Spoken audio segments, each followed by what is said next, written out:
목사님 먼저 좀 만나서 잠깐 교제를 나눴는데요. 제가 다녀봤던 교회 중에서 이렇게 담임 목사님이 자기 교회를 사랑하고 자랑하는 목사님 처음 봤습니다. 너무 이렇게 자랑을 많이 해주시더라고요. 우리 교인들은 말씀을 너무 사랑하고, 예, 또 잘 섬기고, 예, 뭐 그냥 분위기가 다 말씀을 잘 받고 뭐 많이 얘기해 주셨습니다. 그래서 제가 뭐 원래 고민을 많이 하고 왔었는데 편하게 할 수 있을 것 같습니다. 예, 제가 하나 좀 여쭤보고 싶은데요. 큐티를 지금도 하고 계시는 분 한번 손 들어볼까요? 지금 하고 계신다. 그냥 좀 괜찮아요. 좀 들어보세요. 잘못한 거 아니니까. 예. 이렇게 네네네 좋습니다. 그러면은 해봤다 한번 손 들어볼까요? 예, 해보신 분들은 많습니다. 제가 사실 오늘 동기부여를 많이 해야 되나, 방법론을 좀 자세하게 해야 되나 이런 고민들을 좀 갖고 왔는데요. 지금 여러분 한번 제가 물어보고 그리고 성령께서 주시는 대로 할 건데 물어는 볼게요. 동기부여를 좀 많이 들어서 좀 마음이 다시 큐티를 다시 시작할 수 있게 되는 게 더 좋다. 조금 더 분량이 많았으면 좋겠다. 아니면 방법을 조금 더 구체적으로 이렇게 알았으면 좋겠다. 이거 한번 제가 여쭤볼게요. 자, 동기부여를 더 많이 좀 들었으면 좋겠습니다. 예. 예, 감사합니다. 그럼 방법을 좀 더 많이 들었으면 좋겠습니다. 예, 더 많습니다. 압도적으로. 그러면 제가 동기부여를 짧게 하고 방법을 좀 많이 하겠습니다. 여러분 뭐 계속 말씀이 꼭 큐티만 다가 아니죠, 그렇죠? 예, 하나님의 말씀으로 살아가는 게 우리 그리스도인의 삶인데 여러분 뭐 제가 알기로는 두날개에서 셀라이프로 하는 훈련을 많이 받으셔가지고 사실상 제가 여러 가지 큐티집 본 것 중에서 굉장히 잘 돼 있는 큐티집이라고 저는 생각해요. 오히려 저희 성서윤년에서 나오는 매일 성경보다도 더 구체적이고 더 자세하게 할 수 있도록 안내된 그런 큐티 책이라는 거를 제가 알고 있기 때문에 사실은 어떤 면에서는 여러분들이 큐티를 방법을 더 잘하는 것일 수도 있겠다. 제가 이 1시간 동안에 여러분 평소 배웠던 것에 조금 더 도움이 되고 확인될 수 있는 정도로 좀 말씀을 드릴게요. 많은 분들이 적용에 대해서 좀 많이 어려워하죠. 그래서 적용에 대한 개념부터 좀 방법을 조금 더 설명하는 방식이 될 것 같고요. 그러면 제가 일단 보겠습니다. 자, 제가 칠판을 좀 활용해서 여러분들께 강의안을 양면으로 갖고 왔는데 좀 동기부여를 짧게만 좀 할게요. 저는 큐티 하면서 느끼는 가장 큰 유익이 우리 성도님들 또 저의 믿음이, 신앙이 관념적이거나 추상적인 것으로 머무르지 않고 살아있고 실제적인 신앙으로 변한다는 데 있습니다. 여러분 신앙, 믿음 이거 여러분 이 본질적인 부분에 대해서 한번 먼저 생각을 좀 해봤으면 좋겠거든요. 여러분 믿음이 좋으신가요? 예. 믿음이 좋다는 게 뭘까? 혹은 여러분 믿음이 잘하고 계시나요? 예. 어떤 게 믿음이 잘하는 거예요? 믿음이 뭐길래? 여러분 이게 우리가 이제 믿음 그러면 주로 어떤 생각을 하죠? 의심하지 않고 확실히 믿는 거. 그걸 생각하면은 믿음이 좋은 게 뭐예요? 의심하지 않는 거. 그럼 더 좋은 믿음은 뭐예요? 더 확실히 믿는 거. 진짜 좋은 믿음은 뭐죠? 진짜로 믿는 거. 뭐 계속 그 선을 왔다 갔다 할 것 같고요. 믿음이 잘한다는 건 또 뭘까? 그래서 여러분 헬라어로 여러분 피스티스 문자 써서 죄송합니다. 피스티스 요게 이제 믿음으로 번역되는 단어입니다. 요 피스티스가 세 가지 용례가 있어요. 첫 번째가 지적인 동의. 여러분 우리가 방금 이야기했던 믿음이죠. 머리로 믿는 거. 두 번째가 뭐냐면 신뢰하는 거. 믿으니까 따라갈 수 있는 거잖아요. 그렇죠? 그런 믿음. 하나님을 신뢰하는 거. 그다음 세 번째가 뭐냐면 신실함이라고 할 수 있어요. 신실함. 많이 들어보셨는지 모르겠어요. 우리가 저 사람 신실하다 할 때 신실함. 자, 요 세 가지의 용례가 다 있어요. 근데 여러분들이 믿음 하면 떠올리는 게 보통 이 부분 아닐까 싶은데 제가 조금 여러분 이 믿음에 대해서 조금 더 강조해드리고 싶은 거. 요게 형용사형으로 쓸 때는 피스티스가 아니라 피스토스입니다. 피스토스가 형용사예요. 근데 성경에서 피스토스가 쓰여져 있는 곳들의 번역이 어떻게 돼 있냐면 거의 100%가 신실한으로 번역이 됩니다. 신실한. 여러분 형용사가 신실한이면 이것의 명사형은 뭘로 번역되는 게 더 좋은 것 같아요? 신실함. 그렇죠? 여러분 이렇게 믿음 떠올렸을 때 신실함으로 바로 이렇게 이미지가 떠오르지 않지 않나요? 그렇죠? 그게 조금 아쉬운 것 같아요. 근데 그럼에도 불구하고 이 피스티스가 쓰여져 있는 곳이 신실함 외에도 신뢰 또 지적 동의라는 게 있기 때문에 그냥 믿음으로 번역하는 게 낫지만 저는 낫다고 생각합니다. 신실함으로만 번역하면 둘 다 아쉬운 것 같아요. 신실함으로 번역하면 나머지 부분들을 담아낼 수 없으니까 아쉽고 근데 그냥 믿음으로 번역하니까 사람들은 뭘 생각을 잘 못해요? 신실함을 생각을 못하는 거예요. 여러분 남편이 신실하다. 그럼 누구한테 신실한 거예요? 아내한테 신실한 거죠. 그리고 아내한테 신실한 남편은 다른 여자 보고 어떻게 해요? 그렇죠? 어떻게 한다 그러셨어요? 돌같이 여긴다. 네, 아이고 저도 찔립니다. 네, 그래서 여러분 이 신실함이라고 번역된다면, 신실함이라고 여러분들이 믿음에 대해서 생각한다면, 이 신실하다는 단어는 두 가지가 전제가 되는 거예요. 하나는 관계고요, 하나는 삶인 거예요. 남편이 아내에게 신실하고 아내에게 신실한 사람은 남편은 신실한 삶을 살게 되는 거죠. 그러니까 우리가 믿음이라는 단어를 떠올릴 때 이 단어는 무엇을 전제한다고 봐야 돼요? 관계와 삶인 거예요. 다시 말해서 여러분 믿음이 좋으시나요? 여러분 코로나 시절에 우리 믿음의 성적표가 다 드러나지 않았나요? 그렇죠? 그러면서 많은 사람들이 이제 고민을 했죠. 아, 진짜 신앙이라는 게 뭘까? 믿음이라는 게 뭘까? 그래서 요 코로나 시절에 큐티에 대해서 더 진지하게 고민하고 배우고 또 훈련하는 교회들이 많이 늘었습니다. 오히려 이 코로나 시절을 지나면서 저는 참 안타까우면서도 또 감사한 부분이 있는 것 같아요. 어찌 됐든 간에 여러분 신앙이라고 했을 때 이게 그냥 관념적이고 추상적인 것이 아니라 우리의 믿음이 자란다는 건 뭐냐면요, 하나님과 나와의 관계가 자라고 깊어진다라는 뜻이에요. 또 하나는 하나님과의 관계에 걸맞는 삶을 살아가게 되는 것. 여러분 제가 삶을 강조한다 그러면 이게 뭐 행위구원 얘기하는 거 아닌 거 아시죠? 예, 구원받은 백성은 구원받은 자답게 살아가는 거죠. 그게 믿음이 자라가는 거예요. 다시 한번 묻습니다. 여러분 믿음이 좋으신가요? 믿음이 자라가고 계신가요? 네, 지금부터 다시 시작하시면 돼요. 지금부터 하나님과의 관계에 집중하시고, 하나님과 우리가 어떤 관계예요? 목자와 양의 관계이기도 하죠. 그러면 목자의 인도를 잘 따라야 되잖아요. 또 무슨 관계가 있어요? 하나님하고 우리는 부모와 자식 간에. 그러면 하나님의 돌보심을 잘 받으셔야 될 거 아니에요? 순종하셔야죠, 아버지의 말씀에. 그리고 주로 관계되는 게 뭐예요? 왕과 백성의 관계예요. 우리의 왕이 하나님이시라고요? 그럼 왕의 백성은 어명을 듣고 살아야죠. 그렇죠? 예, 백성답게 살아가야 되는 거예요. 친구 관계, 부부 관계, 이건 친밀한 관계를 맺고 사랑하면서 살아가는 거죠. 그러한 관계와 삶이 우리 가운데 계속해서 자라가기를 바랍니다. 예, 이걸로만 끝나면 조금 아쉬울 것 같고요. 그래서 여러분 큐티가 이 우리의 믿음을 자라가게 하는 데 있어서 굉장히 중요하다고 저는 생각해요. 큐티만 잘한다고 되는 거 아닙니다. 다 잘하셔야 되는데, 근데 큐티를 안 하고 살 수는 없지 않을까, 저는 그런 생각을 해요. 큐티가 모든 것을 대체할 수는 없지만 그래도 큐티는 꼭 했으면 좋겠다. 제가 큐티 사역자라서 그럴 수 있을지 모르겠지만 진짜예요. 제가 그전에는 큐티를 중학교 3학년 때부터 제가 쭉 했었는데 처음에 할 때는 모르다가 나중에 안 해보니까 알겠더라고요. 안타깝게도 언제 안 했냐면 신학대학원 시절에 안 했어요. 왜냐하면 뭐 새벽 예배, 점심 예배, 저녁 예배까지 있고, 오전에도 늘 말씀 공부를 하죠.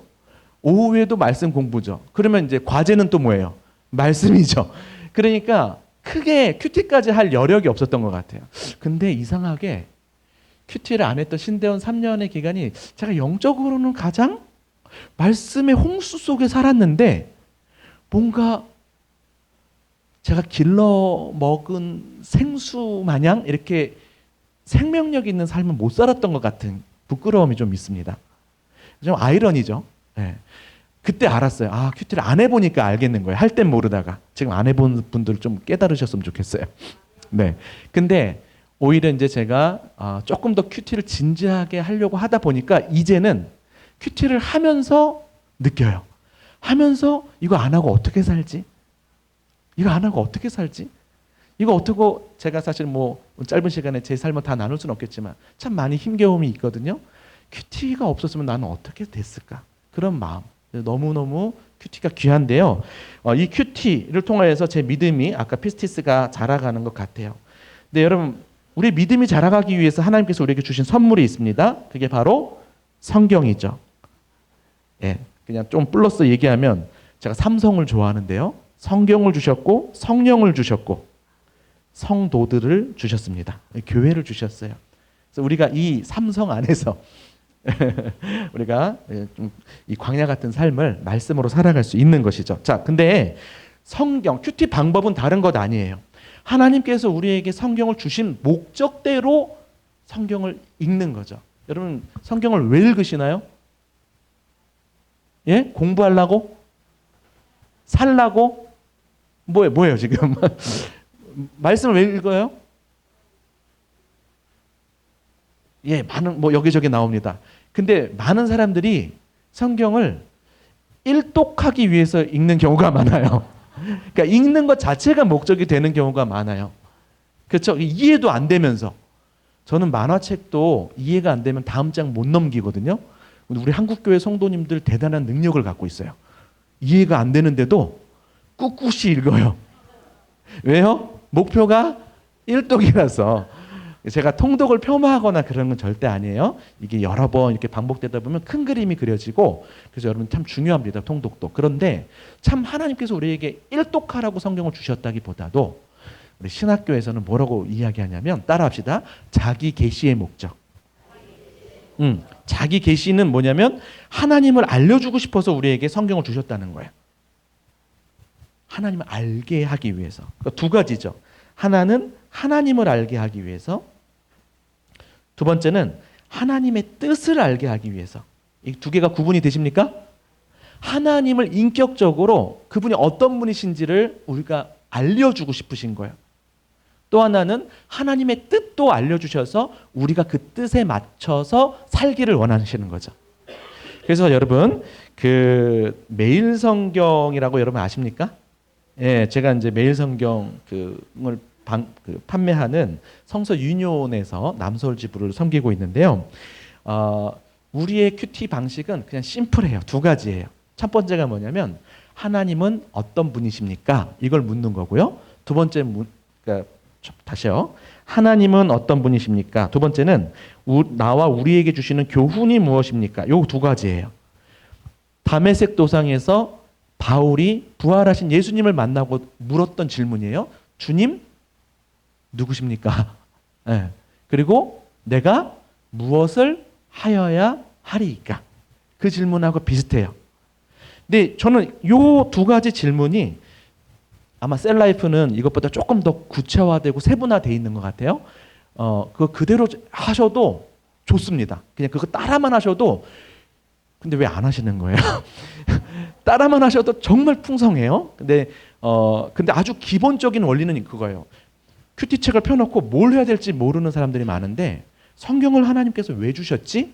이 생각을 하고, 이 성경은 하나님을 알게 하시고 하나님의 뜻을 알아서 우리로 하여금 그 뜻에 맞추어서 살게 하시려고. 요 두 가지만 기억하시면 되는 거예요. 크게 요 두 가지를 기억하면서 이 큰 틀에서 이제 여러분들이 묵상을 해 가시면 좋을 것 같습니다.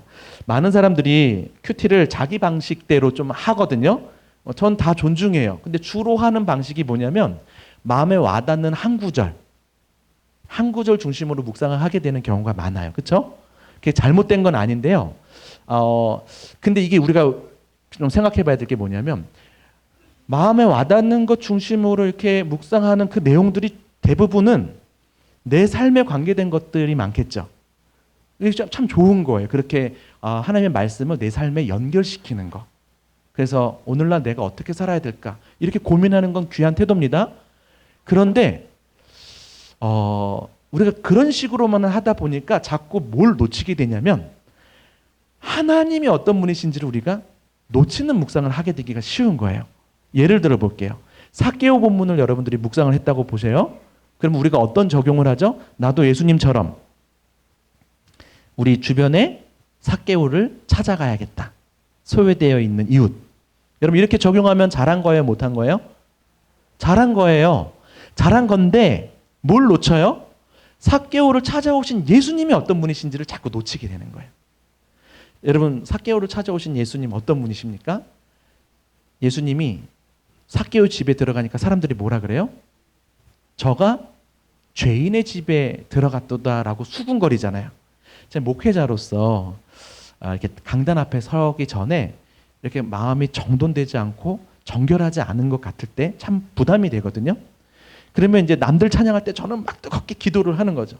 예, 찬양 소리에 묻혀가지고 좀 제가 거룩한 통로가 되게 해달라고. 근데 해결되지 않은 죄책감, 뭐 여러 가지로 제가 이렇게 준비가 안 돼 있는 것 같은 마음일 때 더 조급해지면서 막 불안한 거예요. 근데 그 순간에 하나님께서 삭개오를 찾아오신 예수님의 모습을 저한테 떠올려 주셨어요. 그리고는 기도가 바뀌더라고요. 주님, 저 죄인입니다. 삭개오를 찾아가셨던, 죄인을 찾아가셨던 주님, 저에게도 찾아와 주시고 제 부족함 중에서도 일하여 주십시오. 그리고 제가 강단 앞에 설 때 이 말씀을 듣는 우리 회중들, 청중들이 이 안에도 예배할 준비가 되어 있지 않는 사람들이 많이 있을 텐데 여러 가지 피곤함이나 근심이나 상처나 그렇죠? 여러 가지 분주함이나 또 하나님을 사모하는 마음이 없어진 사람들이나 지쳐있는 사람들, 하나님 그들에게 더욱 적극적으로 말씀으로 찾아가 주십시오. 기도가 이렇게 바뀌더라고요. 그래서 저는 삭개오를 찾아오신 예수님이 저한테 너무 귀한 분이셔요. 그래서 제가 뭐 큐티 실습을 하다가 삭개오 본문 딱 이거 한번 해보라 그래가지고 하나님을 묵상하지 않는다 그러면 제가 뭐라고 화가 나요. 화는 조금 너무 거한 표현이고. 여러분 잠깐 제가 무슨 말씀을 하시는지 알겠나요? 여러분이 하시는 것 그냥 방식대로 하시면 되는데 우리가 나도 모르게 큐티를 하면서 은연중에 무의식 중에 무엇을 놓칠 수 있다고요? 하나님을 놓칠 수 있어요. 그래서 하나님이 어떤 분이신지를 묻는 게 의식적으로 필요하다는 겁니다. 이해가 되세요?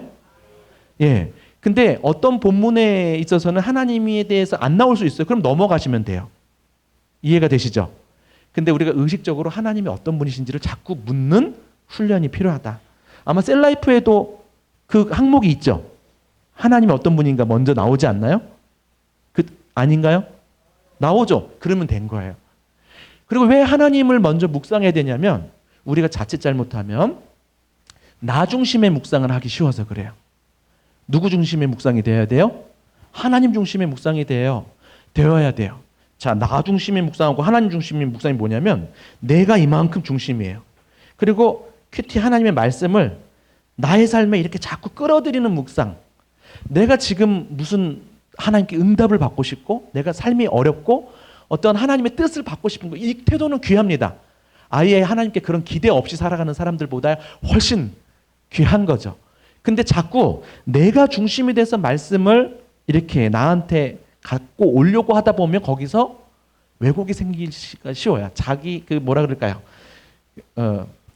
사자성어가 생각이 안 나네요. 예? 자기 정당화하고 아전인수, 그렇죠? 아전인수격으로 해석하고 적용하기가 쉬워요. 근데 물론 그렇게 많이 일어나지는 것은 아닙니다. 그래서 여러분 너무 겁먹지 말고 그냥 하시면 되는데 일단은. 근데 하나님께서 우리에게 말씀을 주신 건 하나님이 중심이어야 돼요. 말씀이 중심이어야 되고요. 여기에 조그만한 내가 여기에 붙어가는 게 묵상인 거예요. 그러니까 나의 이야기보다 하나님의 이야기가 더 중요해야 돼요. 그래서 하나님의 이야기 속에 내가 합류되는 인생이 되기 위해서 말씀을 묵상하는 거지 내 필요 때문에 말씀을 찾는 게 아니라고요. 근데 역설적으로 하나님의 이야기에 내가 합류되려고 묵상할수록 내 문제가 풀려지는 거예요. 그 가운데서 또 세세하게 본문의 주된 메시지가 있겠죠. 하나님께서 그날 주시는 주된 메시지가 있는 가운데서도 나의 작은 필요들에 대해서도 하나님께서 자꾸 사인도 주신다고요. 그럼 우리는 그 본문과 또 성도들에게 서로 상담받고 목회자한테 하고 또 상황과 이런 것도 종합적으로 분별하면서 우리 문제를 해결해 가야지 그날 본문으로 뭔가를 다 해결하려고 하면 안 되겠죠. 그러면 점치듯 묵상하게 되는 거예요. 다시 말합니다. 하나님 중심의 묵상을 하기 위해서 또 무엇보다 성경을 주신 목적대로 읽기 위해서 하나님이 어떤 분이신가를 묵상하셔야 돼요. 그게 첫 번째 원리예요. 자, 두 번째 원리는 하나님의 뜻대로 사는 것이죠. 예.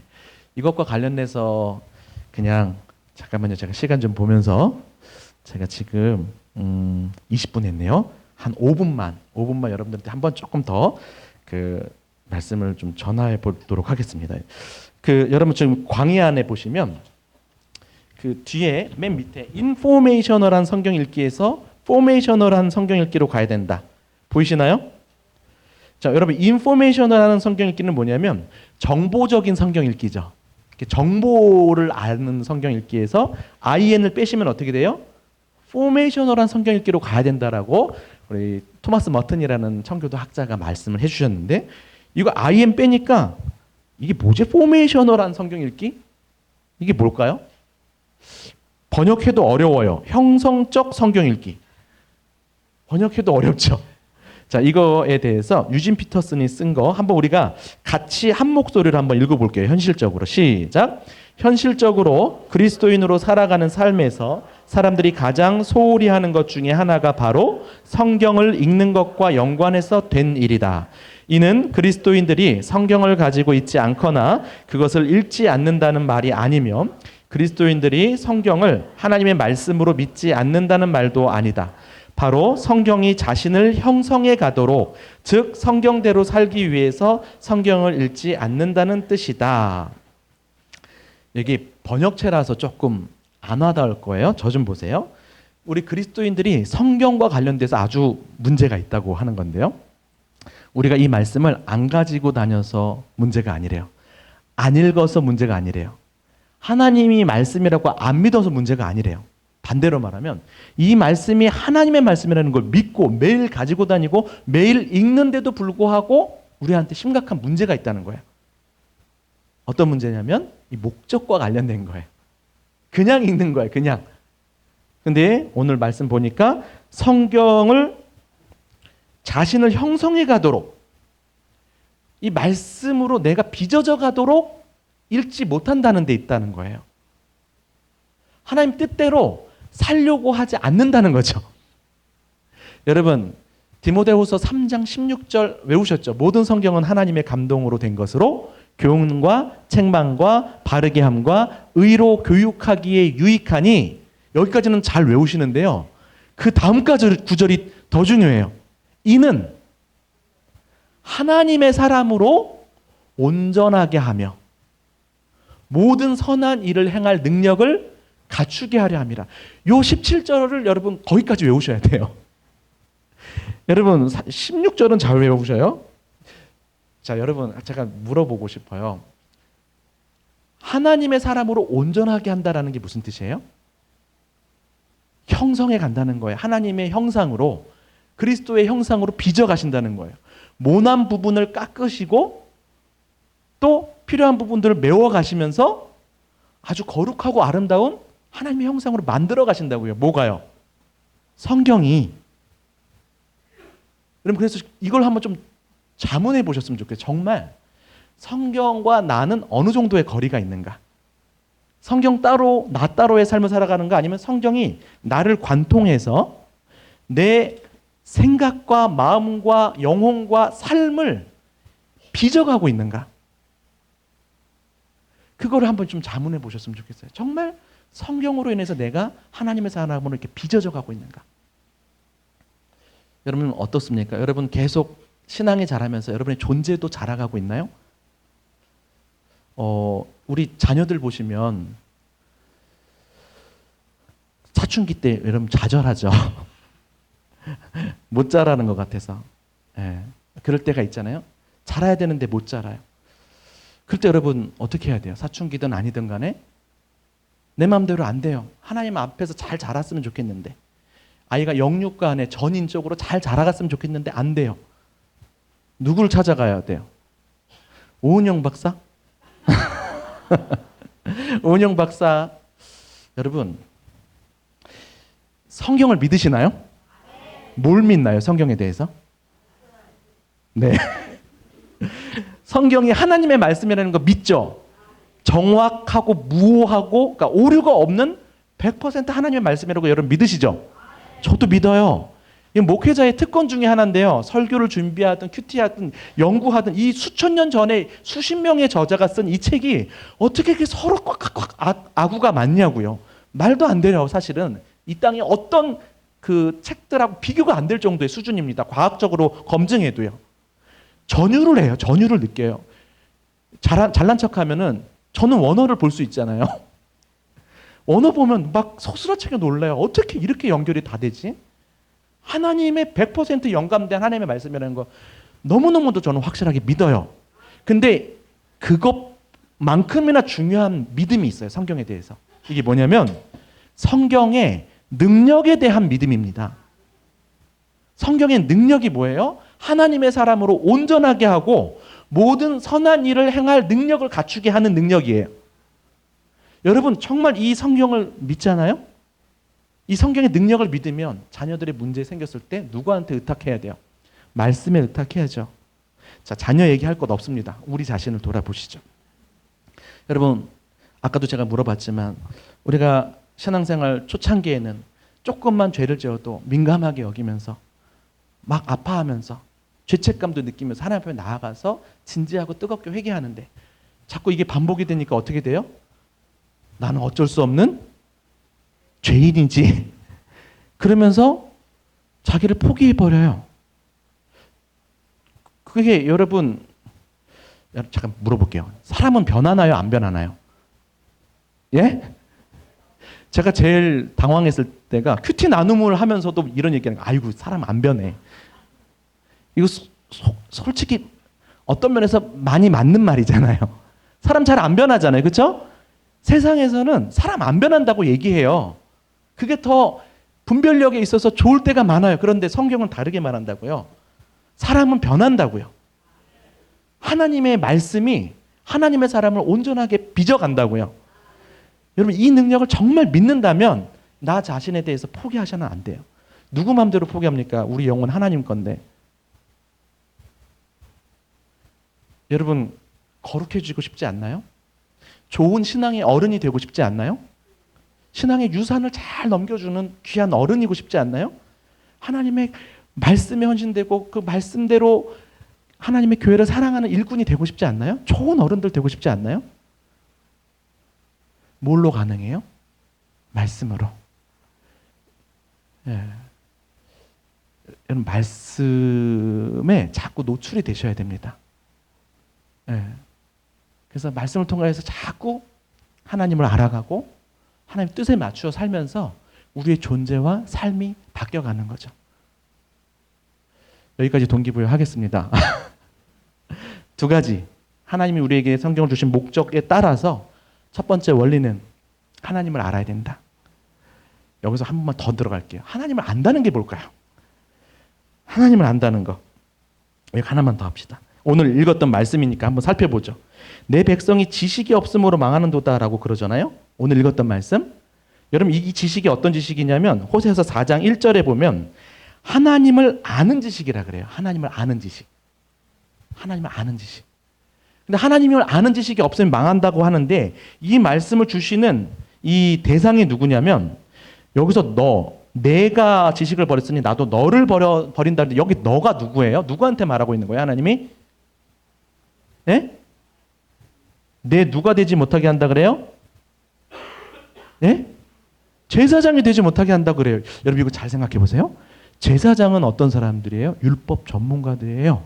하나님 일을 하는 사람들이고 오늘날로 말하면 말씀 전문가지 않습니까? 목회자들, 신학자들이에요. 누구보다 하나님을 잘 알 것 같은 사람이에요.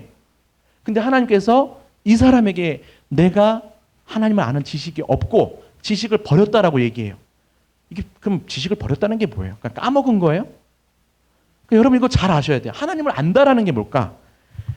제임스 패커가 이런 책을 썼습니다. 하나님을 아는 지식이라는 책에서 knowing God과 knowing about God을 구분할 줄 알아야 된다 그랬어요. 여기 knowing God, 영어 써서 죄송합니다. 하나님을 아는 것. knowing about God, 하나님에 대해 아는 것. 이거 어떻게 구분할 수 있을까요? 구분이 되세요? 제가 요쯤에서 한번 제 친구 연예인 이름 하나를 좀 팔겠습니다. 제 친구 중에 정말 잘 나가는 연예인이 있어요. 저보다 조금 잘생겼는데 조자로 시작합니다. 아까 사진 보셨나요? 네, 제 친구예요. 네, 그래서 고등학교 1학년 때 같은 배재고에서 같은 반이었고요. 제가 한번 선생님한테 혼날 뻔할 때 조인성이 딱 뒤에서 선생님 제 그런 애 아닙니다. 이렇게 막아줬던 기억이 있고요.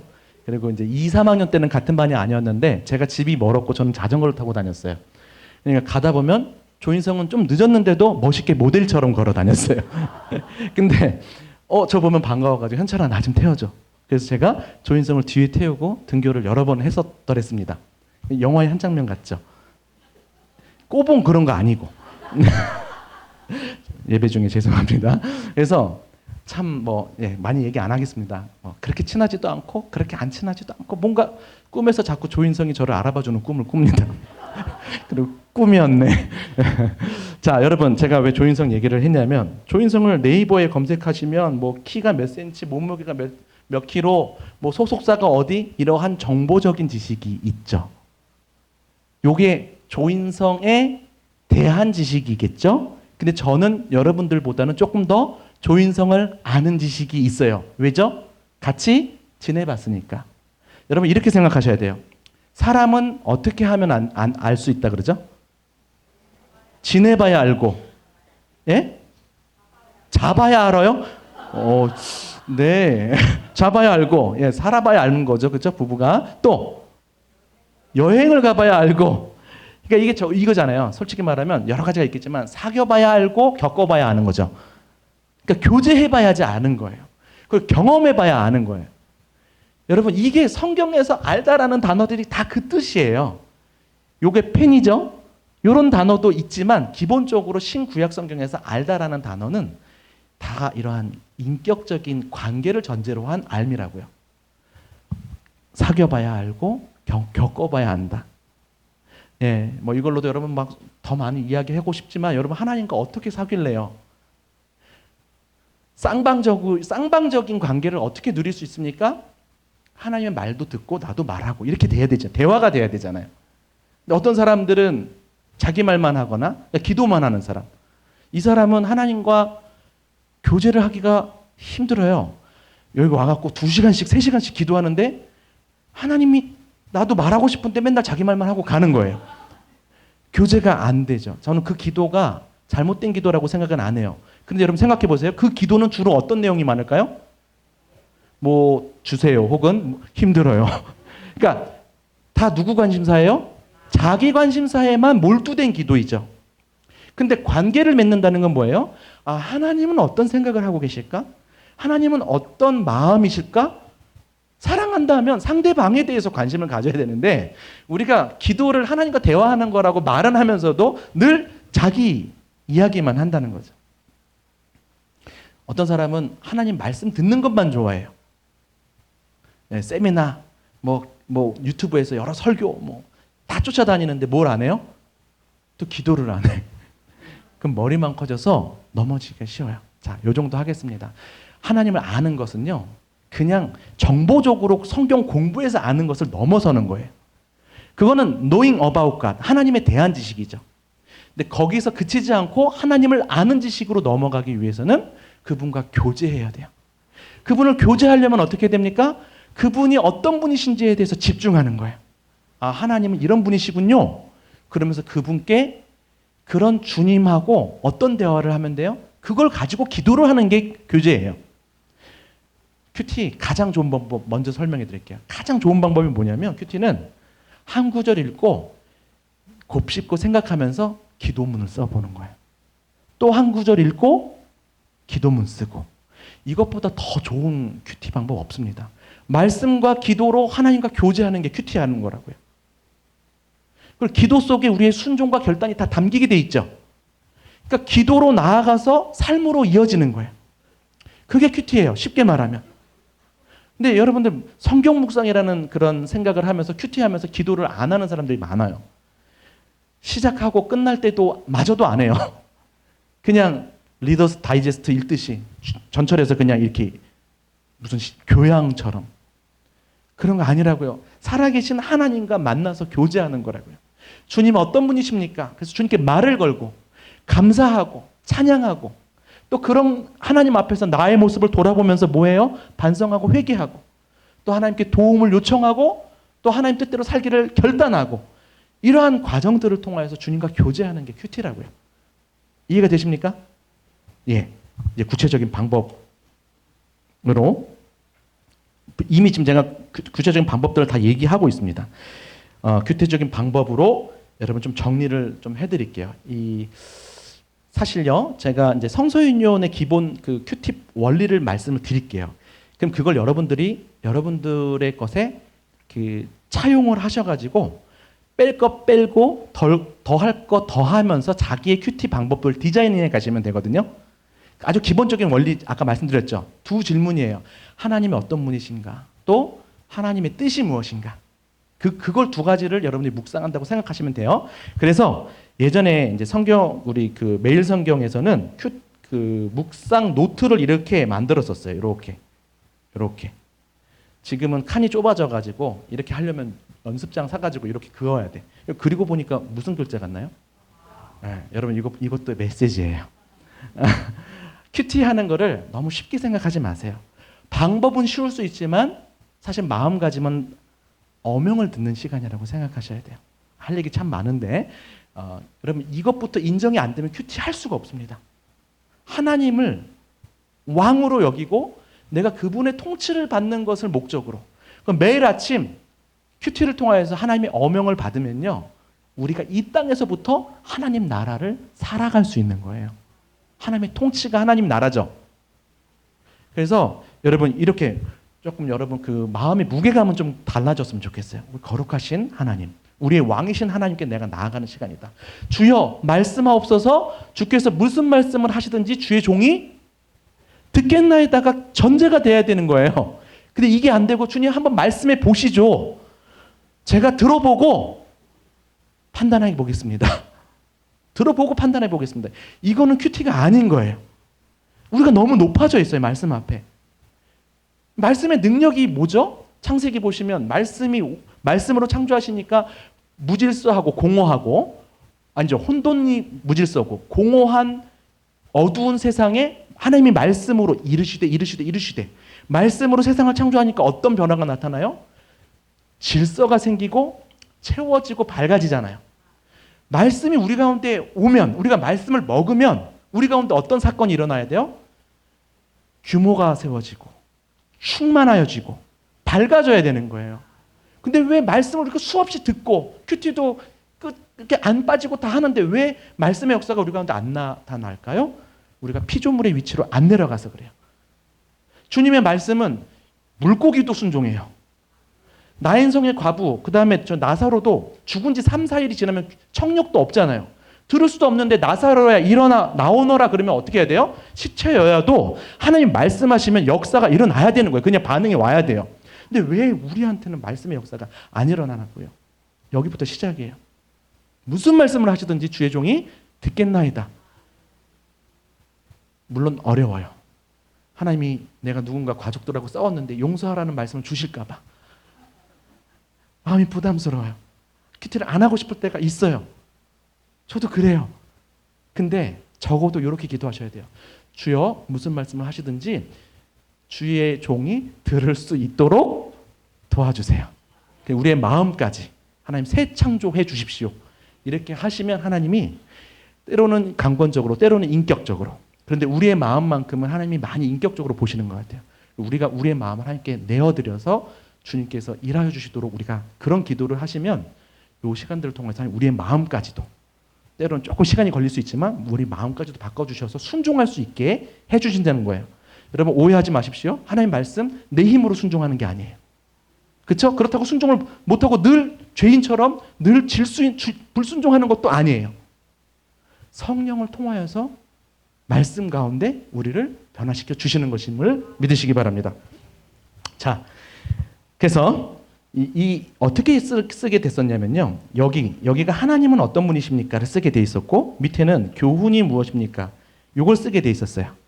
그럼 요 왼쪽 칸에는 묵상한 내용을 적고 오른쪽에는 적용한 내용을 적도록 이렇게 칸을 만들어 놨던 거예요. 그러니까 두 가지 묵상을 하죠. 1번, 2번. 그럼 이걸 갖고 각각 적용할 수 있도록 해놨다라는 거예요. 이해가 되세요? 아마 셀라이프도 이제 이런 방식으로 이거를 이제 변형해서 아마 여러분들 이렇게 나타났을 텐데 제가 여기에서 이제 개념을 좀 여러분께 좀 알려드리겠습니다. 여러분 거기 제가 써놨죠. 이 보시면 하나님은 어떤 분이십니까를 어떻게 찾을 수 있어요?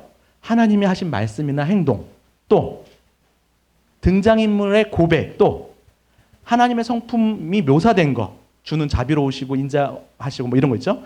그 다음에 또 뭐가 있어요? 보이지 않지만 보이지 않는 하나님의 손길이 나타나는 것을 우리가 섭리라 그래요. 자, 이거 외우지 않으셔도 돼요. 여러분 다 직관적으로 알아요. 그렇죠? 이거 예시를 들은 거고 이거 하나하나 여러분 큐티하면서 하나님 어떻게 찾지? 하나님 하신 말씀. 이렇게 들어가 버리면 너무 버거워져요. 그렇죠? 외울 필요 없어요. 여러분 국어 시험 볼 때 다음 중 위 지문의 주제가 뭔가요? 그러면 중간 과정이 필요해요? 안 필요해요? 직관적으로 하죠. 여러분 믿으시기 바랍니다. 하나님은 여러분께 큐티 DNA를 이미 주셨어요. 네. 그래서 여러분 묵상하는 능력을 주셨어요. 그래서 요즘에는 호모 메디타티오라는 말도 있어요. 호모 메디타티오. 묵상하는 존재로 만들어졌어요. 여러분 사실은 여러분 다 묵상 잘 하십니다. 지난 주간에 어떤 권사님이 하신 한 마디가 내 안에 남아가지고 계속 이게 막 곱씹어지면서 막 커져가고 이게 내 마음과 삶에 영향을 미치잖아요. 그래 안 그래요? 좋은 말이든 나쁜 말이든 다 묵상한다고요. 드라마 보면서도 묵상 잘한다고요. 우리 다 이미 묵상하는 능력을 하나님이 주셨어요. 그러니까 이거 너무 어렵게 생각하지 마세요. 그냥 큰 문제만 하나님 어떤 분이신가 그럼 여러분 다 감으로 오게 돼 있어요. 그래서 이거를 하나만 찾으셔도 되고 여러 개 찾으셔도 되는 거예요. 이해가 되시죠? 아니면 퉁쳐서 그냥 오늘 여러 번 한 2번, 3번을 읽고 하나님 이런 분인 것 같다 써보시면 되는 거예요. 그냥 말씀과 상관없이 내가 아는 하나님을 쓰라는 얘기가 아니에요. 말씀을 통해서 하나님이 어떤 분이신지 내가 원래 알았던지 새롭게 깨달았던지 한번 적어보는 거예요. 자, 그 다음에 교훈이 어떤 것이에요? 교훈. 여기 보시면 하나님이 이제 가르침이 있겠죠? 어떤 깨달음, 그리고 약속과 명령, 경고와 책망, 등장인물의 말과 행동. 이것도 여러분 외울 필요가 있어요? 없어요? 없어요. 다 알아요. 아는데 조금 여러분들이 주목해 볼 것은 등장인물, 사람들이 하는 말과 사람의 말과 행동은 이게 우리가 평소에 이게 교훈이 되나 싶을 수 있거든요. 근데 사람이 말하거나 행동하는 것은 무조건 교훈이 된다라고 생각하시면 돼요. 왜냐하면 본받을 점이 되기도 하고 본받지 말아야 할 반면 교훈이 되기 때문에 그래요. 이해가 되시죠?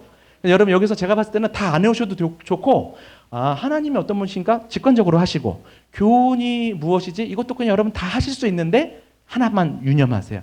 사람들이 말하고 행동하는 건 다 교훈이 될 수 있구나. 이것들을 하나만 써도 되고 두세 가지 써도 되고 아니면 문단별로 하나씩 쓰셔도 되고 여러분 자유롭게 하시는 거예요. 여러분 다시 시작한다 그러면 그냥 하나씩만 하셔도 돼요. 이해가 되시죠? 이런 부분들은 여러분들께 그냥 시간 관계에서 좀 맡겨드릴게요. 이해가 되셔요? 그럼 이제 하이라이트. 여기서 그럼 적용이 뭔가? 자, 계속 시간을 보면서 하고 있습니다. 저한테 주어진 시간이 1시간이었어요. 16분이 남았습니다. 네, 그래서 자 봅시다. 자, 적용. 하나님이 어떤 분이신지를 묵상했어요. 그럼 적용은 어떻게 해야 돼요? 이 뭐래? 하나님을 묵상했는데 어떻게 적용하지?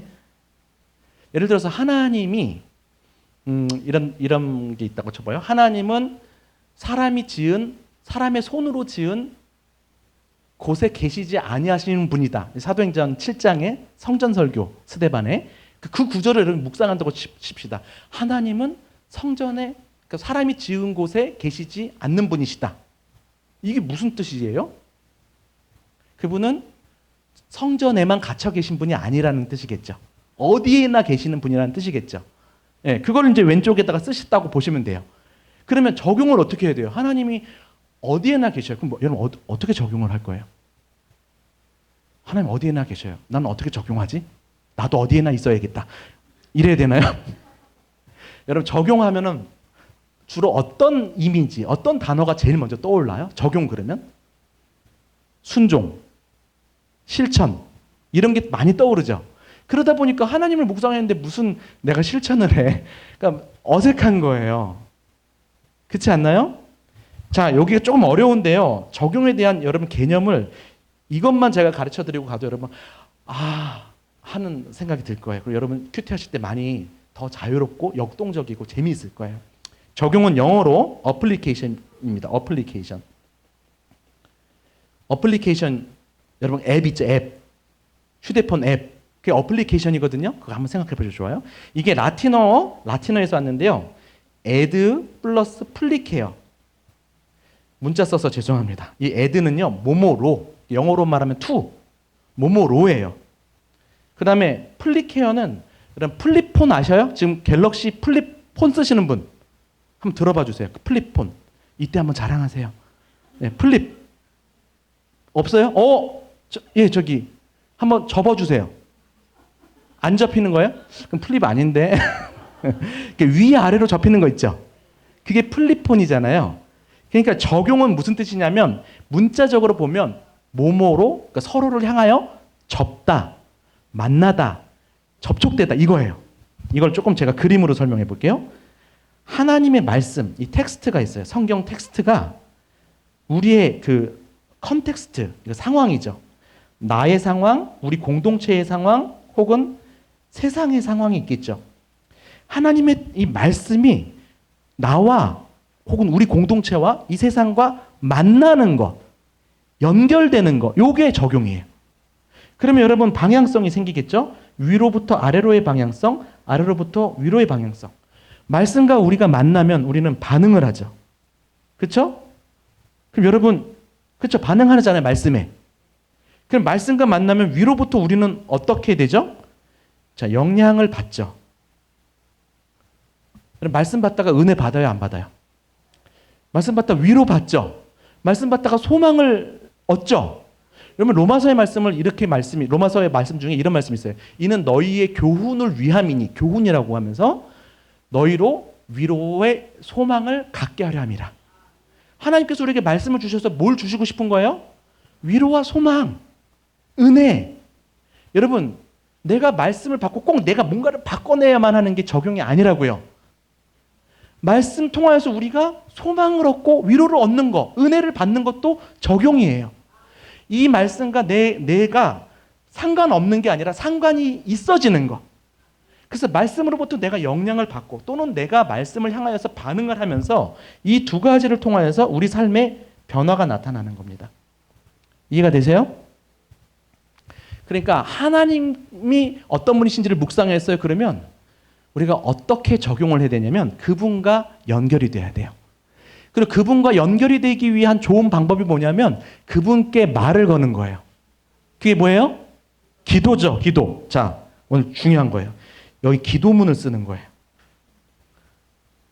주님 어디에나 계시는 분이시군요. 감사합니다. 지금 제가 지금 교회가 아니고 뭐 군인이면 뭐 일터에서도 하나님 여기도 계시는군요. 감사합니다. 근데 회개. 하나님 제가 교회 밖을 나서니까 자꾸 내가 내 주인인 것처럼 행동하는 것 같습니다. 회개하고 그리고 간구하고 결단하고 할 수 있잖아요. 자, 그래서 제가 여러분 기도도 뭐 해야 될지 모를 때 쓸 수 있도록 5손가락 기도문을 가지고 여러분들께 좀 소개를 해드릴게요. 원래 5손가락 기도 아십니까? 우리 아이들 어떻게 기도하라 그래요? 첫 번째 엄지는 하나님 아버지 불러 이러죠. 검지는 감사할 것 기도해. 중지는 모르시군요. 자, 회개할 것. 그 다음에 약지는 간구할 것. 그 다음에 마지막 소지는 예수님 이름으로 기도합니다. 아멘. 이렇게 가르쳐요. 여러분 기도가 잘 안 될 때는 여러분들도 이 기도 콘테를 따라서 기도하시면 기도가 풀리는 경험들을 많이 할 거예요. 뭘 기도해야 될지 모르겠다. 그러면 먼저 생각하는 거예요. 내가 감사할 게 뭐지? 그 다음에 내가 회개할 게 뭐지? 이런 식으로 중간 단계들을 거쳐가면 기도가 잘 되는 거예요. 그것처럼 큐티할 때는 여러분 이것만 좀 바꿀게요. 이게 예수님의 이름으로 기도합니다 하면은 늘 하는 거니까 여기 결단이 좀 빠져 있어서 결단하는 거. 그 다음에 하나님 아버지, 이건 아이들한테 다른 데 기도하지 말고 하나님께 기도하라고 호칭이라고 한다면 기도에 있어서 중요한 건 고백이에요. 하나님 이런 분이시군요. 또 이런 깨달음을 주셨네요. 고백하는 거. 자, 이거 한번 외워볼게요. 엄지는 뭐라고요? 고백. 검지는 감사, 중지는 회개, 약지는 간구, 소지는 결단. 요거를 다 하라는 게 아니에요. 이 중에서 한두 가지만 쓰시면 돼. 뭘 기도할지 모를 때. 자, 이 정도까지 구체적으로 드리는 게 도움이 되시죠? 그렇게 해가지고 옆에다가 기도문을 쓰시면 되는 거예요.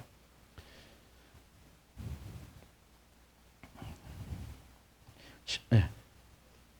네, 좋습니다. 이 정도. 그래서 하나님을 어떻게 적용하지? 했을 때, 그분과 교제해야 되겠구나. 그래서 그분을 인격적으로 알아가야 되겠구나. 그런 방향으로 이어지는 거죠. 자, 두 번째. 그러면 교훈 묵상은 어떻게 적용하죠? 여기다 뭘 쓰면 될까요?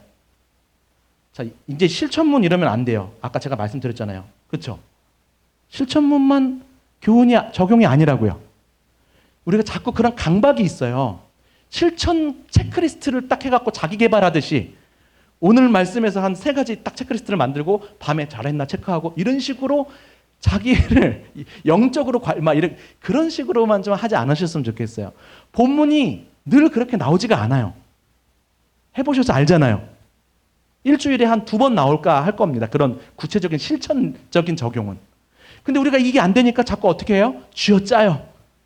쥐어짜서 억지로 막 만들어내요. 어떻게든. 그리고 나눔 모임을 해야 되는데 내가 적용한 게 없는데 어떻게 오늘 나누지? 막 위축되고. 그러다 보니까 나눔 모임도 좀 어떻게 해야 되지? 막 어떻게든 위선적으로라도 뭔가 막 해야 되고. 그렇게 할 필요 없다고요. 적용은 연결이라 그랬잖아요. 그래서 우리 성서윤용에서는 적용에는 외면적인 적용만 있는 게 아니라 내면적인 적용이 또 있습니다라고 해서 수십 년 전부터 요걸 좀 가르쳐줬어요. 그러니까 외면적인 적용은 뭐예요? 실천적인 거죠. 자, 우리가 아까 그 디모데후서 3장 17절 보면 이는 하나님의 사람으로 온전케 한다. 이게 내면이겠죠. 하나님의 사람으로 온전케. 그 다음에 또 모든 선한 일을 행할 능력 갖추게 한다. 이게 외면적인 적용이죠. 좀 따라오시나요? 너무 제가 급하게 가나? 빨리 하나? 그러니까 말씀이 우리 가운데 만나잖아요. 부딪히면 어떤 일이 일어나냐면 하나님의 사람이 온전케 돼. 이거는 존재가 바뀌는 거예요. 그 다음에 선한 일을 행할 능력을 갖춰서 선한 일을 행하게 하셔요. 삶이 바뀌는 거예요. 이해가 되세요? 존재의 변화, 삶의 변화. 이거를 영어로 하면 being의 변화, 외면적은 영어 안 써야 되네요. 자, being과 doing, 외면적 적용, 내면적 적용 이렇게 가르치면서 꼭 우리가 구체적으로 외적인 실천만 적용이 아니라 우리 생각과 마음과 가치관과 삶의 태도가 바뀌는 것도 변화입니다. 적용입니다. 이렇게 가르쳤었어요. 그럼 여러분 이 둘 중에 뭐가 더 중요한 것 같아요? 네? 둘 다 중요하다. 그러면 안 틀리죠. 그렇지만 여러분 보세요. 어떤 사람은 큐티하면서 일주일 동안 2가지씩 바꿨어요. 뭔가 고쳤어요. 그러면 7이 14. 몇 가지가 바뀌어요? 14가지가 바뀌었는데 어떤 사람은 큐티하는데 일주일 동안 하나도 구체적인 실천적 적용을 안 했어. 근데 그 한 주 동안 사람이 바뀌어버렸네? 그러면 몇 개가 바뀔까요? 수만 가지가 바뀌는 거겠죠? 저는 내면적인 적용이 더 중요하다고 봐요. 너무 억지스럽게 안 하셔도 돼요. 하나님 말씀을 잘 깨닫고 이걸로 내 생각과 마음을 고쳐먹는 것만 하더라도 굉장히 중요한 거예요. 여러분 조금 편안해지십니까? 자유해지세요? 근데 오해하지 마세요. 그래도 이왕 할 수 있다면 실천적 적용을 하셔야 돼요. 자꾸 우리가 늘 막연하고 뭔가 이상적인 적용하고 그냥 방향성만 딱 세우고 구체적인 거 하나라도 적용을 못하니까 자꾸 우리가 붕 떠 있는 적용을 또 하게 될 수 있어요. 그래서 제가 마지막에는 구체적인 실천적 적용할 수 있는 걸 제가 잠깐 언급해 드릴 거예요. 근데 일단은 지금 개념이 이래요. 그래서 성서윤jon에서는 실천문 말고요. 다짐문 쓰세요. 이런 얘기를 했었어요. 다짐문. 그럼 조금 내면적인 것도 담겨지죠. 근데 저는 이것도 좀 별로 같아요. 자, 제가 막 꽈서 죄송합니다. 결론. 결론은 일기문 쓰시라. 자, 일기문이 뭐예요? 오늘 있었던 일을 쓰고 내일 할 일을 쓰는 그런 거 얘기하는 게 아니고요. 여러분 일기 쓸 때 어떠세요? 초등학교 때 방학 숙제할 때는 그렇게 했죠. 오늘 몇 시에 뭐 했다. 내일 뭐 할 거다. 이렇게 두 줄 쓰고 방학 숙제 했었죠? 네, 저도 그렇게 했었어요. 근데 커가면서 여러분 일기문 쓸 때 어떻게 써요? 뭐 할 일만 적는 게 아니라 오늘 있었던 일을 돌아보면서 주로 자기 성찰을 많이 해요. 그렇지 않나요? 오늘 있었던 것 같고 내 깨달음과 마음, 성찰 그리고 다짐. 자, 그래서 이걸 좀 더 풀면 성찰과 다짐이라고 할 수 있을 것 같아요.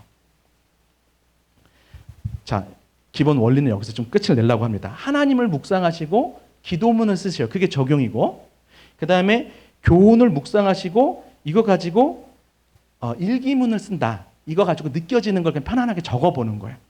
이렇게 하면 100점. 지금 원리, 그러니까 개념이 좀 이해가 되세요? 제가 왜 이 얘기를 하냐면 조금 더 이해를 도울게요. 여러분 말씀을 보면 그러니까 다짐도 뭘 바꿔야 되잖아요. 자꾸. 근데 여러분 말씀을 보다 보면요. 오늘 본문을 통하여서 이 본문과 뭔가 관련성 있는 내 과거의 사건이 떠오를 수가 있어요. 꼭 앞으로 뭔가 내가 바꿔야 되고 고쳐야 되고 이것만이 적용이 아니라 이 말씀을 읽는데 이것과 유사했던 내 과거의 경험이 떠오른다고요. 그러면 이 성경하고 나랑 연결이 된 거잖아요. 이게 적용이라고요. 그럼 내 과거의 이 사건을 떠올려 보면서 하나님의 말씀 앞에서 재해석이 되기도 하고 다시 감사가 떠오르기도 하고 혹은 반성이 되기도 하고 하면서 또 다른 반응들이 이어질 수 있는 거예요. 그래서 제가 일기문 쓰라고 한 이야기였습니다. 심플해요. 큐티 방법. 하나님을 묵상하고 기도문 쓰고 교훈을 묵상하고 일기문 쓴다. 이러면은 깔끔하죠. 근데 이런 것들이 여러분 지금 막 복잡하고 어려울 수 있을 것 같아서 제가 여러분 이제 마지막으로 조금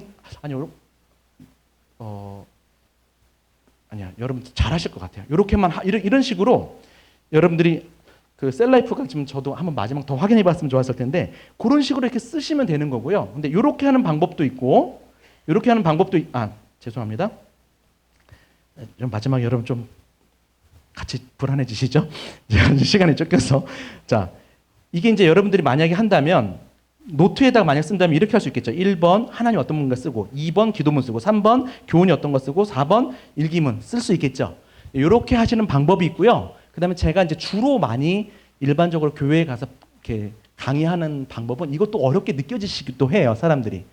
그러니까 무슨 하나님은 기도문. 이거 어려워. 그러니까 그냥 사실 기도문 안에 여러분 여기 결단도 다 들어가잖아요. 그러니까 기도문 자체가 가장 중요한 적용인 거예요. 그러니까 이 세 가지만 기억하셔도 돼요. 하나님, 교훈, 기도문. 기도문이 적용이다. 오늘 가장 중요한 거예요. 기도문이 적용이에요. 왜 중요하냐면 하나님께 나아가게 하는 것이기 때문에 중요하고 동시에 기도 안에 적용의 내용이 다 들어가요. 이해가 되세요? 이제 제가 시간이 없어서 넘어가려고 그랬지만 진짜 여러분 제가 그 전에 성경 연구 훈련 단체에서 학생들 4시간 집에서 연구하게 해와가지고 이렇게 서로 나누는 시간을 가졌는데 그 PBS라는 성경 연구, 개인 성경 연구의 마지막 그 적용의 틀이 이거 이렇게 됩니다. 새롭게 깨달은 거, 감사 찬양할 거, 회개할 거, 기도할 거, 실행할 거. 이거 다 뭐예요? 아까 우리가 5손가락 기도 안에 있던 거잖아요. 이게 자체가 적용의 요소들이라고요. 그러니까 여러분 오늘 이거 하나만 기억하세요. 기도문이 적용인 거예요.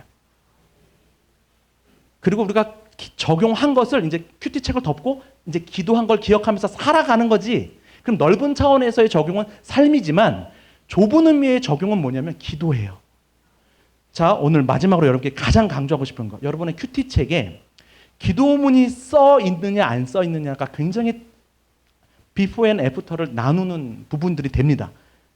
큐티를 안 했다가 하는 거, 하다가 안 했던 거, 이것도 뭔가 느끼겠지만 큐티 하면서도 뭔가 다름을 느끼게 되는 부분이 뭐냐면 기도문을 쓰냐 안 쓰냐예요. 여러분 기도문 쓸 때는 메모 형식으로 쓰지 마세요.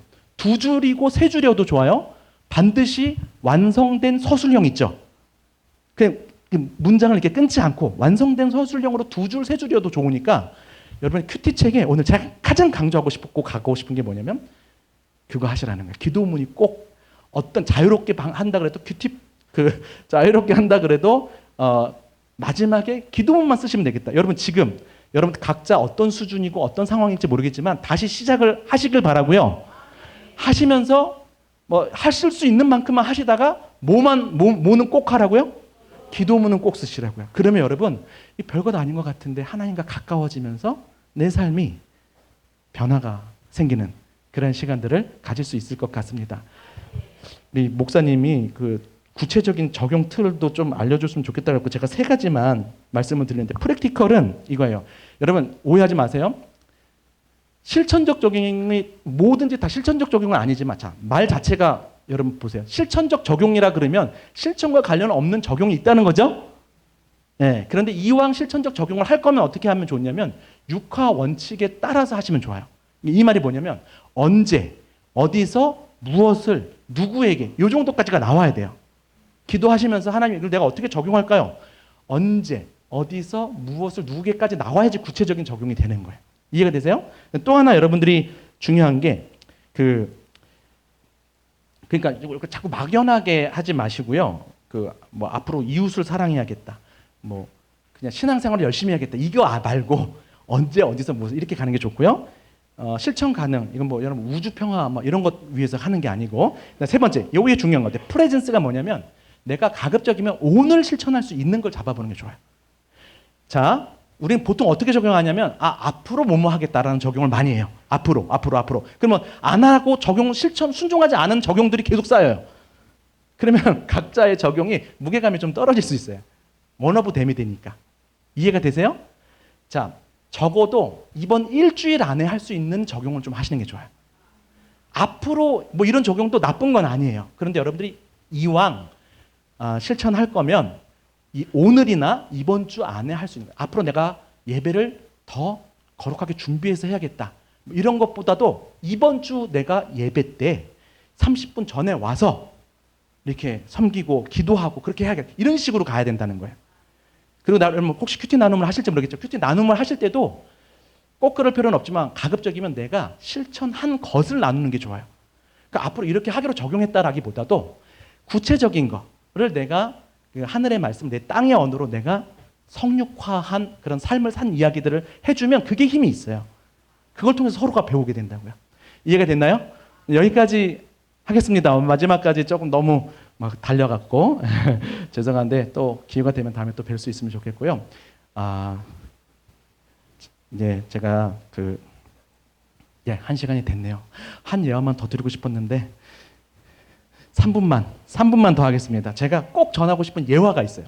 제가 선교단체 간사로 있었을 때 가수 션을 우리 캠퍼스의 강사로 모셨었어요. 션 아세요? 진우 션? 션이 우리 아름다운 가정 세미나 거였는데 뭐라고 했냐면 자기는 부부끼리 한 번도 안 싸웠대요. 그래서 제가 부인이 정혜영이라서 그렇지 막 이런 생각도 하면서 좀 그렇게 봤었는데 너무 멋있어요. 사람이 하는 말마다 연예인이 이렇게 멋있는 말들을 잘할까 이러고 있었는데 다 끝나고 나서 사람들이 물어봤어요. 션님 이게 비기독교 기독교 그게 아니었어요. 가정이 깨어졌으니까 다 오라고 했던 세미나였는데 물어본 게 다 교회 질문. 언제 예수님을 인격적으로 만났나요? 언제 십자가를 경험했나요? 근데 뭐라고 했는지 기억이 안 나는데 다 답을 내려주는 거예요. 근데 마지막에 누가 이렇게 얘기했어요. 션님, 당신의 비전이 뭡니까? 인생의 목표가 무엇입니까? 이렇게 질문을 했어요. 어떤 여대생이. 저도 귀를 쫑긋 세우면서 기대를 하고 있는데 찬물을 확 끼얹더라고요. 여러분 비전이 있으신가요? 앞으로 남은 삶을 어떻게 하나님께 드리는 삶을 살고 싶습니까? 있으세요? 있으시구나. 근데 션이 뭐라 그랬냐면 저는 비전이 없습니다. 이래버린 거예요. 그래서 이게 뭐지? 근데 뜸을 좀 들이더니 하는 말이 뭐냐면 저는 비전이 없습니다. 왜냐하면 비전이 하나님보다 앞설 수 있기 때문입니다. 그러는 거예요. 연예인이. 제가 풀타임 사역자였는데 그게 뭔지 알겠더라고요. 근데 주를 위한 일이 주님보다 먼저가 되는 거예요. 자꾸. 그런데 거기서 한마디를 더 했거든요. 그게 제가 여태까지 들었던 모든 말씀 중에서 그러니까 성경을 제외한 모든 사람의 말 중에서 지금 저한테 가장 멋있고 감동이 되고 나침반이 되는 말을 해줬어요. 잘 들어보세요. 저는 비전이 없습니다. 왜냐하면 비전이 하나님보다 앞설 수 있기 때문입니다. 저는 하나님이 비전입니다.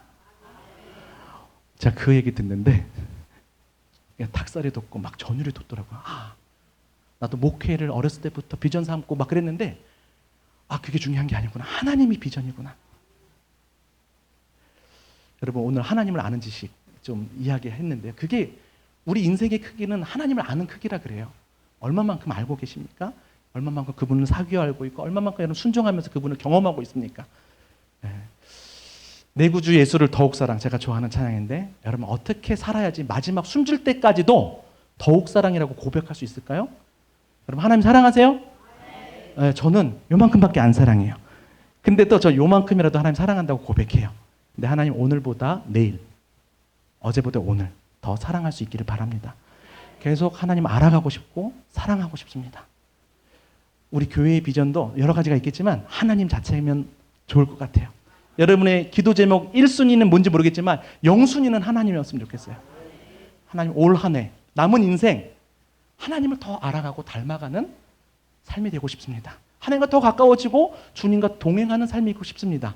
그러한 간절함 가운데, 그러한 기대 가운데 날마다 주의 말씀 앞에 나아가는 주님의 통치를 받고 인도함을 받아 살아가는 복된 우리 성남 중부 제일교회 모든 성도님들 되시기를 축원합니다. 감사합니다. 네.